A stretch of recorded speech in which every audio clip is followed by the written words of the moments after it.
Welcome back to Nick's Algebraics.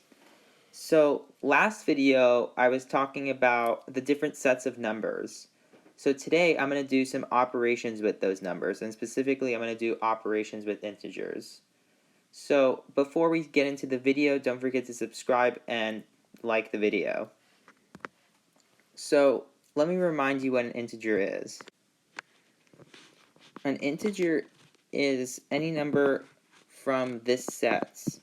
So it includes -3, -2, -1, 0, 1, 2, 3, and so on.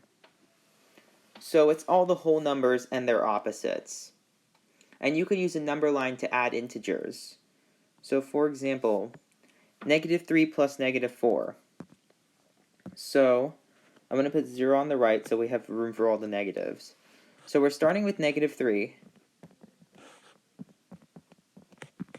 And we're going 4 to the left. So we're starting here, and we're going to the left 4, because -4 is to the left 4. Negative numbers are to the left. So 1, 2, 3, 4, and we end up at -7. So the answer is -7. Easy peasy. So what is absolute value? So the absolute value of a number is the distance from 0 on the number line. So for example, the absolute value of -5 is 5, because it's 5 away from 0. And same thing with the absolute value of 5. That's also 5 units away from 0. So it's always going to be positive, because you can't be -5 units away from 0. So when you're adding two numbers and they have the same sign, so if they're positive and negative, for example, if it's 4 plus 2, they're both positive, so their sum is going to be positive, in this case 6. Now what if it's negative plus negative? What if it's -4 plus -2? Then their sum is going to be negative, so it's going to be -6. But what if they have different signs? What if one's positive and one's negative, or one's negative and one's positive? What if it was like 4 plus -2? Well, 4 has a greater absolute value than -2. So in this case, it's going to be positive, because 4 is more positive than -2 is negative. What if it's -4 plus 2? So in this case, it's going to be negative, because -4 is more negative than 2 is positive, because -4 has a greater absolute value than 2. So let's do an example. -11 plus -7. So they have the same signs, and they're both negative. So our answer has to be negative. So it's going to be negative something, we don't know. So really this question is just negative of 11 plus 7. So it's just -18. That's all.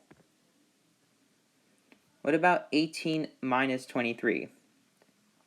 So in this case, we have different signs. We have 18 plus -23. So -23 is more negative than 18 is positive, because -23 has a larger absolute value. So our answer is going to be negative. So if you do 23 minus 18, you're going to get 5. So in this case, it's going to be -5, because there's more negative.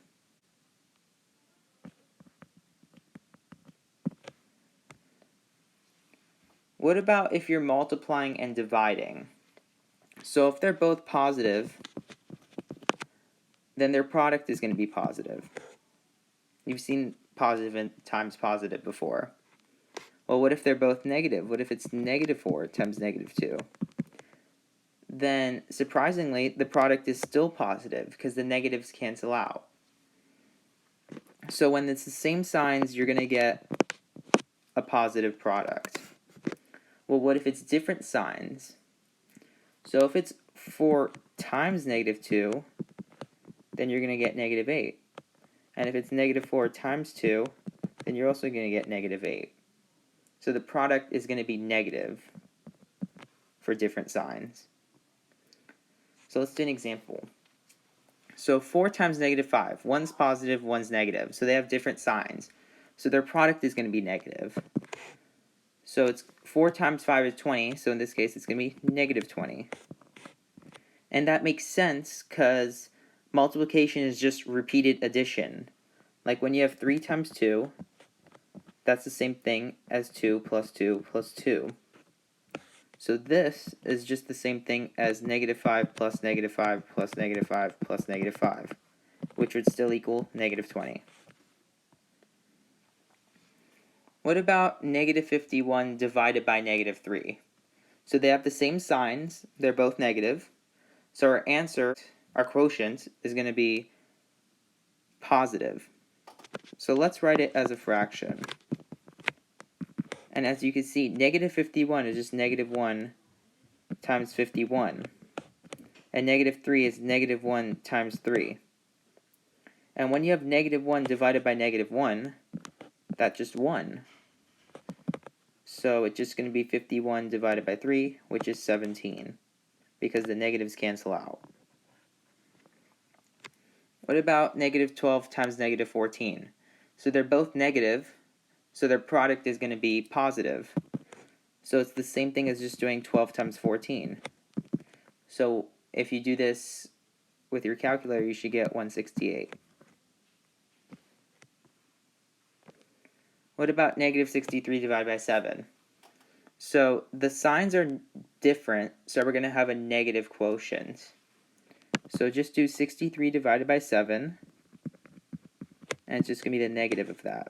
So it's going to be negative 9.